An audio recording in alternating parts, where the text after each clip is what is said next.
ഇനി സുധാകരൻ എങ്ങനെ അക്കോമഡേറ്റ് ചെയ്യും? അത് രേണുകയുടെ ഇതേ പ്രതിസന്ധി തന്നെയാണ് കോൺഗ്രസിന് മുന്നിലുള്ളത്. ഇതുവരെ നമുക്ക് കിട്ടുന്ന സൂചനകൾ അനുസരിച്ച് ജി സുധാകരനെ മന്ത്രിസഭയിലേക്ക് കൊണ്ടുവരാനുള്ള സാധ്യതയില്ല. ജി സുധാകരൻ ചിലപ്പോൾ മന്ത്രിസഭയിലേക്ക് ഒരു കോൺഗ്രസ് മന്ത്രിസഭയിൽ മന്ത്രിയായിരിക്കാൻ ചിലപ്പോൾ അദ്ദേഹം ആഗ്രഹിക്കുന്നുണ്ടാവില്ല. എന്നാലും അദ്ദേഹം ഇതുവരെ മനസ്സ് തുറന്നിട്ടില്ല എന്നാണ് നമ്മൾ മനസ്സിലാക്കുന്നത്. ജി സുധാകരനെ മന്ത്രിസഭയിലേക്ക് കൊണ്ടുവന്നില്ലെങ്കിൽ മറ്റേതെങ്കിലും രീതിയിൽ അദ്ദേഹത്തെ പ്രധാനപ്പെട്ട ഏതെങ്കിലും ഒരു സ്ഥാനം നൽകി. ഇപ്പോൾ ആളുകളൊക്കെ പറയുന്നത് കഴിഞ്ഞ VS-നെ അവസാനം കൊണ്ടുവന്നതുപോലെ ഭരണപരിഷ്കാര കമ്മീഷൻ എന്നൊക്കെ പറഞ്ഞ പോലെ ജി സുധാകരനെ സംബന്ധിച്ചിടത്തോളം ഏതെങ്കിലും അദ്ദേഹത്തിന് ക്യാബിനറ്റ് റാങ്കോടുകൂടി ഒരു പദവി കൊടുക്കുക എന്നുള്ളതായിരിക്കും. എന്തായാലും ഒരു കോൺഗ്രസ് മന്ത്രിസഭയിലേക്ക് അദ്ദേഹം പോകും. അദ്ദേഹത്തെ പരിഗണിക്കാതിരിക്കില്ല. പ്രധാനപ്പെട്ട ഒരു റോളിൽ ജി സുധാകരൻ ഉണ്ടാകും. അത് ഈ പറയുന്നത് പോലെ ആകും അല്ലേ? അത് ഏറ്റവും പ്രധാനമാണ്. ജി സുധാകരൻ മറ്റു പലരും മത്സരിച്ചു, ടി കെ ഗോവിന്ദനും ഒക്കെ മത്സരിച്ചെങ്കിലും കുഞ്ഞികൃഷ്ണനൊക്കെ മത്സരിച്ച് വിജയിച്ചെങ്കിലും ജി സുധാകരൻ യഥാർത്ഥത്തിൽ UDF-ലേക്ക് വന്നതിൻ്റെ പ്രയോജനം UDF-കാർക്ക് നന്നായി അറിയാം. അത് അമ്പലപ്പുഴയിൽ ഒരു ജയം എന്നുള്ളതല്ല, മറ്റേടത്ത് രണ്ടുപേരും അവരുടെ ജയമാണെങ്കിൽ കേരളമാകെ ജി സുധാകരൻ്റെ പ്രതിച്ഛായ, അദ്ദേഹത്തിൻ്റെ ഒരു അഴിമതി വിരുദ്ധ പ്രതിച്ഛായ, പിന്നെ CPM-നെ സംബന്ധിച്ച് ഏറ്റവും തലമുതിർന്ന നേതാക്കളിൽ ഒരാളാണ്. മാത്രമല്ല ആദ്യ പിണറായി സർക്കാരിലെ ഏറ്റവും പേരുകേട്ട മന്ത്രിയായിരുന്നു. അദ്ദേഹത്തെ തഴഞ്ഞ് ആണ് പിന്നീടുള്ള മന്ത്രിസഭാ രൂപീകരണം. ആദ്യ പിണറായി സർക്കാരിലും VS സർക്കാരിലും രണ്ട് സർക്കാരിലും ഒരു പേരുദോഷം കേൾപ്പിക്കാതെ ഏറ്റവും ജനകീയനായി നിന്ന മന്ത്രിസ്ഥാനം ഏറ്റവും നന്നായി കൈകാര്യം ചെയ്ത ഒരു മന്ത്രി തന്നെയാണ്. അക്കാര്യത്തിലൊന്നും യാതൊരു സംശയമില്ല. പക്ഷേ ഇപ്പോൾ അദ്ദേഹത്തിൻ്റെ പ്രായം, പിന്നെ അദ്ദേഹത്തിന് കോൺഗ്രസ് മന്ത്രിസഭയിൽ ചേരാൻ അദ്ദേഹം മാനസികമായി തയ്യാറാവും. ഇപ്പോഴും അദ്ദേഹം ലാസ്റ്റ് പറഞ്ഞ ഇന്റർവ്യൂ ഒക്കെ കേട്ട് കാണുമല്ലോ, ഞാൻ പാർട്ടിയിൽ മെമ്പർഷിപ്പ് പുതുക്കിയില്ല എന്ന് മാത്രമേ ഉള്ളൂ, ഞാൻ മറ്റേതെങ്കിലും പാർട്ടിയിലേക്ക് പോയിട്ടില്ല. അപ്പോൾ അതൊരു പ്രതിസന്ധിയായി തന്നെ നിൽക്കുകയാണ്. ജി സുധാകരൻ എനിക്ക് മന്ത്രിസ്ഥാനം വേണം എന്ന് ആവശ്യപ്പെട്ടാൽ അത് പ്രതിസന്ധിയായി തന്നെ ഇവരുടെ മുന്നിലെത്തും. ഇതാണ് നാളത്തെ ചർച്ചകളിൽ ഏറ്റവും കൂടുതൽ സമയമെടുക്കുന്ന ചർച്ചയെന്ന് എനിക്ക് തോന്നുന്നു ഇല്ലേ? ആഭ്യന്തരമന്ത്രി സ്ഥാനമാണ് രമേശ് ചെന്നിത്തല ആവശ്യപ്പെടുന്നത്. അതും ഒരു മറ്റേതെങ്കിലും വകുപ്പുകൾ കൂടി അദ്ദേഹം ചോദിക്കുന്നു എന്ന് കേൾക്കുന്നുണ്ട്. അപ്പോൾ രമേശ് ചെന്നിത്തലയെ ഉൾക്കൊണ്ടു പോവുക എന്നതായിരിക്കും എന്തായാലും കോൺഗ്രസിന്റെ പ്രയോറിറ്റി എന്ന് എനിക്ക് തോന്നുന്നു. ഒരുപക്ഷെ VD സതീശൻ ഉൾപ്പെടെ ആ ഒരു വിട്ടുവീഴ്ചയ്ക്ക് തയ്യാറാവുകയും ചെയ്യും അല്ലേ? അതിനുള്ള സാധ്യതയുണ്ട്. രമേശ് ചെന്നിത്തല ആദ്യം എടുത്തിരുന്ന നിലപാട് VD സതീശൻ മുഖ്യമന്ത്രിയാവുകയാണെങ്കിൽ ആ മന്ത്രിസഭയിലേക്ക് താനില്ല, തൻ്റെ ജൂനിയറായ അപമാനിതനായി ഞാൻ തുടരില്ല എന്നുള്ള നിലപാടായിരുന്നു. പക്ഷേ രമേശ് ചെന്നിത്തല ഹൈക്കമാൻഡിൽ നിന്ന് ദീപാദാസ് മുൻഷി നേരിട്ട് വന്നു, VD സതീശൻ നേരിട്ട് എന്ന് പറഞ്ഞു. അദ്ദേഹം തന്നെ പറഞ്ഞ വാക്കുകളൊക്കെ വളരെ പ്രധാനമാണ്. അദ്ദേഹം എന്ന് പറയുന്നത് എൻ്റെ നേതാവാണ്, അന്നും എൻ്റെ നേതാവായിരുന്നു KSU കാലത്തും, ഇപ്പോഴും എൻ്റെ നേതാവാണ് എന്ന് തന്നെയാണ്. പക്ഷെ അവിടെയൊക്കെ ശ്രദ്ധിക്കേണ്ട കാര്യം രമേശ് ചെന്നിത്തലയുടെ മുഖം ശ്രദ്ധിക്കണം. അദ്ദേഹം ഒരു കാരണവശാലും മന്ത്രിസഭയിലേക്ക് ഉണ്ടാവും. മറുത്തൊരു വാക്ക് പറഞ്ഞില്ല, അത് രമേശിന്റെ രീതിയല്ല. രമേശ് എപ്പോഴും അങ്ങനെ മറുത്ത് പാർട്ടിയെ പ്രതിസന്ധിയിലാക്കുന്ന വാക്കുകൾ പറയില്ല. അത് ഉള്ളിൽ ചെയ്താലും പുറമേക്ക് പറയുന്ന ഒരാളല്ല. അതുകൊണ്ട് സ്വാഭാവികമായും അദ്ദേഹം ഇന്ന് അസ്വസ്ഥനായിരുന്നു എന്നുള്ളത് അദ്ദേഹത്തിന്റെ മുഖം കാണുമ്പോൾ അറിയാം. മാധ്യമപ്രവർത്തകരോട് പോലും അദ്ദേഹം ഇത്രയും ഒരു തരത്തിലും സഹകരിക്കാത്ത ഒരു കാലം ഈ അടുത്തൊന്നും ഉണ്ടായിട്ടില്ല. സ്വാഭാവികമാണ്. രമേശ് ചെന്നിത്തലയെ സംബന്ധിച്ച് കഴിഞ്ഞ തവണ ഒരു മന്ത്രി UDF ആയിരുന്നു ഭരണത്തിലെത്തുകയായിരുന്നെങ്കിൽ മറ്റൊരു ചോദ്യമില്ലാതെ ആരും, ഒരാളുടെ ചോദ്യമില്ല, VD സതീശന്റെ പേരില്ല, KC വേണുഗോപാലിന്റെ പേരിൽ, ആരുടെയും പേരില്ലാതെ സ്വാഭാവികമായും മുഖ്യമന്ത്രി ആവേണ്ട ആളാണ് രമേശ് ചെന്നിത്തല. ഒരാൾക്ക് ഇങ്ങനെ മുഖ്യമന്ത്രി സ്ഥാനം നഷ്ടപ്പെട്ടു പോയിട്ടുണ്ടെങ്കിൽ അത് രമേശ് ചെന്നിത്തലയ്ക്കാണ്. കിരൺ ബാബുവിന് എന്താണ് തോന്നുന്നത്? ആഭ്യന്തര മന്ത്രി സ്ഥാനത്ത് രമേശ് ചെന്നിത്തലയും മറ്റൊരു പ്രധാന വകുപ്പിൽ VD സതീശനും അങ്ങനെയുള്ളൊരു ഫോർമേഷനാണോ ഏറ്റവും കൂടുതൽ സാധ്യതയുള്ളത്? അതിനൊരു വളരെ പ്രധാനപ്പെട്ട സാധ്യതയുണ്ട്. കാരണം രമേശ് ചെന്നിത്തല പോലെ ഒരാളെ പുറത്തു നിർത്തിക്കൊണ്ട് ഒരു മന്ത്രിസഭാ രൂപീകരണം എന്ന് പറയുന്നത് കോൺഗ്രസിനെ സംബന്ധിച്ച് അത് ബുദ്ധിപ്രയാസമാണ്. മുതിർന്ന ഒരു നേതാവിനെ അപമാനിച്ച് പുറത്തു നിർത്തുക എന്ന് പറയുന്നതിനകത്ത് പ്രയാസമുണ്ട്. രമേശ് ചെന്നിത്തല മാറി നിൽക്കാനും എനിക്ക് തോന്നുന്നില്ല ഹൈക്കമാൻഡിന്റെ ഭാഗത്തു നിന്നൊക്കെ നിർബന്ധം വന്നു കഴിഞ്ഞാൽ അദ്ദേഹം അത് അംഗീകരിക്കുന്ന ഒരാളാണ്.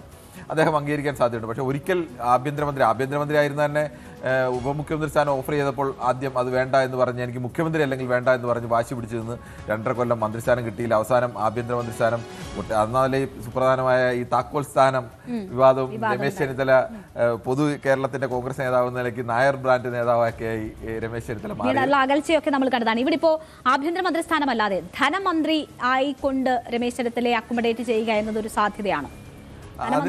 അതിനുള്ള നിർദ്ദേശങ്ങൾ ഈ ആഭ്യന്തര വകുപ്പ് വിട്ടുകൊടുക്കാനാവില്ല എന്നുള്ളതാണ് VD സതീശനും പക്ഷത്തിന്റെ നിലപാട്. പക്ഷേ ആ തരത്തിൽ അംഗീകരിക്കാൻ സ്വാഭാവികമായി സാധ്യതയില്ല. മറ്റൊരു പ്രധാനപ്പെട്ട വിഷയം, VD സതീശൻ മുഖ്യമന്ത്രി ആയതോടുകൂടി ഇനി KC വേണുഗോപാലും രമേശ് ചെന്നിത്തലയും തമ്മിൽ ഒരു ലിങ്ക് ഉണ്ടാവാനും അവർ തമ്മിൽ യോജിച്ച് നിൽക്കാനും ഒക്കെ ഉള്ള സാധ്യത ഇനി കൂടുതലാണ്. അങ്ങനെ ഒരു സാഹചര്യം വന്നു കഴിഞ്ഞാൽ കെ സി വേണുഗോപാൽ അടക്കം മെറിറ്റിന്റെ അടിസ്ഥാനത്തിൽ തന്നെ ബാധിക്കാം ഇവർക്ക്. മുമ്പ് ആഭ്യന്തരമന്ത്രിയായത് ഉമ്മൻചാണ്ടിയെ പോലെ ഒരാൾ മുഖ്യമന്ത്രിയായിരുന്നപ്പോൾ ആഭ്യന്തരമന്ത്രിയായിരുന്ന ഒരാളാണ് രമേശ് ചെന്നിത്തല.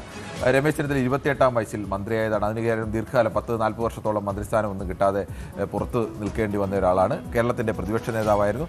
അങ്ങനെ ഒരാളെ ഉൾക്കൊള്ളുമ്പോൾ ആഭ്യന്തരത്തിൽ കുറഞ്ഞൊരു വകുപ്പ് നൽകുക പ്രയാസമാണ്. അപ്പോൾ അങ്ങനെ തന്നെ ഉൾക്കൊള്ളാൻ, അങ്ങനെ രമേശ് അവസാനം സമ്മതിക്കാനും ഉൾക്കൊള്ളാനും ഒക്കെയാണ്. ഇപ്പോൾ വാഴക്കിന് പ്രസിഡന്റ് സ്ഥാനം വേണമെന്നൊക്കെ ആവശ്യപ്പെടുന്നത് അതൊന്നും ഈ ചർച്ചയിലേക്ക് എനിക്ക് തോന്നുന്നില്ല മന്ത്രിസഭാ ചർച്ചയിലേക്ക് കടന്നു വരുമെന്ന്. അങ്ങനെയാണെങ്കിൽ രമേശ് ചെന്നിത്തല ആഭ്യന്തരമന്ത്രിയാകുന്നു. അപ്പോൾ മുഖ്യമന്ത്രി എന്ന നിലയിൽ വി ഡി സതീശന് ഏതൊക്കെ വകുപ്പുകൾ കൈകാര്യം ചെയ്യാനുള്ള സാധ്യതയാണ്? അത്തരം നമുക്ക് കൂടുതൽ വിശദാംശങ്ങളെ നമുക്ക് തൽക്കാലം എല്ലാ മന്ത്രിമാരുടെയും വകുപ്പുകളൊന്നും തീരുമാനത്തിലേക്ക്. കോൺഗ്രസിൽ ഇനി മന്ത്രിമാരെ തീരുമാനിക്കണം, ഘടകകക്ഷികൾക്ക് ഏതൊക്കെ വകുപ്പ് കൊടുക്കണം എന്നുള്ളത് ധാരണയാകണം. കഴിഞ്ഞ തവണത്തെ വകുപ്പുകൾ തന്നെയാണോ, അതിൽ ചില മാറ്റങ്ങളുണ്ടോ, വിദ്യാഭ്യാസ വകുപ്പിലൊക്കെ മാറ്റം വേണോ? ചില വകുപ്പുകളൊക്കെ ഇപ്പോൾ ഷിബു യോജന തൊഴിലായിരുന്നു, അന്ന് ഒരു സീറ്റ് മാത്രം ഉണ്ടായിരുന്നു. RSPB ആയിരുന്നു, അന്ന് ഒരു സീറ്റ് മാത്രം ഉണ്ടായിരുന്ന കാലം. ഇന്നിപ്പോൾ അങ്ങനെയല്ല, 3 MLA-മാരുടെ പാർട്ടിക്ക് തൊഴിൽ വകുപ്പ് മാത്രം നൽകിയാൽ മതിയോ, പ്രധാനപ്പെട്ട ഒരു വകുപ്പ് നൽകണ്ടേ? അത്തരം ചില ചോദ്യങ്ങളൊക്കെ ഉണ്ട്. പണ്ട് KV ഗണേഷ് കുമാർ ആദ്യം ഉണ്ടായിരുന്നു, ഗണേശിന് ഗതാഗതം പോലൊരു വകുപ്പാണ് നൽകിയിരുന്നത്. അപ്പോൾ അത്തരം കാര്യത്തിലൊക്കെ ചില മാറ്റങ്ങളൊക്കെ സ്വാഭാവികമായും ഉണ്ടാവാൻ. രമേശ് ചെന്നിത്തലയുടെ കാര്യത്തിൽ തീരുമാനം ഉണ്ടായി കഴിഞ്ഞാൽ കോൺഗ്രസ് കൂടുതൽ സമയം ചെലവഴിക്കുന്നത് പിന്നെ KC വേണുഗോപാലുമായി ബന്ധപ്പെട്ടൊക്കെ ആയിരിക്കും. KC വേണുഗോപാൽ പകുതിയിലധികം ആളുകൾ തന്റേതായിരിക്കണം എന്നൊരു പിടിവാശിയുണ്ട് എന്ന് കേൾക്കുന്നു. സ്വാഭാവികമായും മുഖ്യമന്ത്രി സ്ഥാനം നഷ്ടപ്പെട്ട ഒരാളിന് അങ്ങനെ ഉണ്ടാകാനുള്ള സാധ്യതയുണ്ട്. അടുത്തത്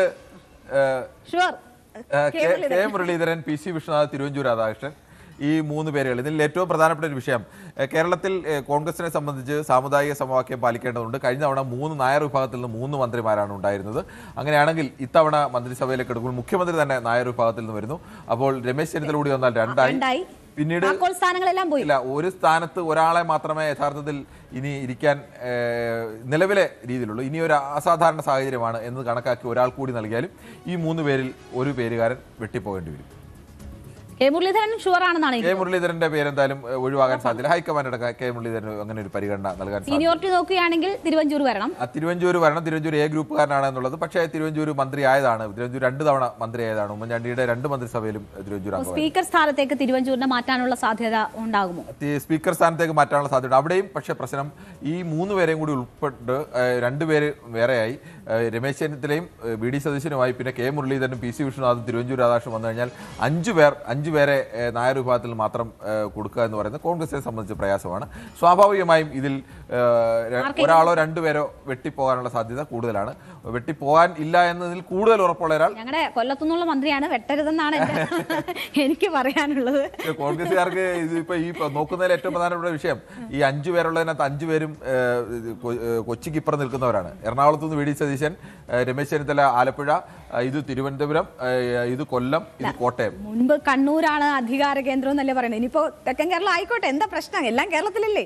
അങ്ങനെ കോൺഗ്രസിനെ സംബന്ധിച്ച് പക്ഷേ കോൺഗ്രസ് ഇനി സാധ്യത പേര് പരിഗണിക്കപ്പെടാൻ സാധ്യതയുണ്ട്. പക്ഷേ മന്ത്രിസ്ഥാനത്തേക്ക് എത്താൻ സാധ്യതയില്ല.